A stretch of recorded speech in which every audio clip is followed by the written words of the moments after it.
Esingizda bo'lsa, bundan 4 oy muddat avval quyidagi videoni Instagramga joylaganmiz. Keyingi maqsadlarim bu avvalambor B2 sertifikatini olish, keyinchalik xudo xolasa Germaniyada vrach bo'lib ketishlar. Bugun esa mana oradan 4 oy vaqt o'tib, Ulug'bek o'z va'dalarini bajardilar va B2 sertifikatini qo'lga kiritdilar. Ulug'bek B2 sertifikatini qo'lga kiritish uchun qaysi kursimizga qatnadingiz va qaysi ustozlar?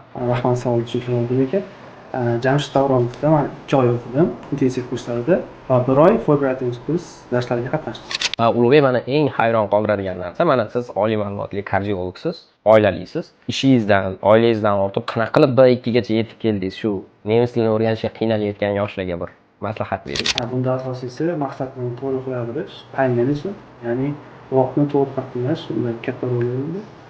Qolaversa disiplina albatta kerak. Nimaga desangiz, disiplinasiz u hech qanaqa progress ko'rish iloji yo'q. Shuning uchun katta rol o'ynaydi. Rahmat javob uchun Ulug'bek. Endi keyingi maqsad qanaqa? Siz bilan endi qanaqa videoda ko'rishamiz? Jamol aka, xudo xolasa keyingi videoni viza chiqqanda olamiz.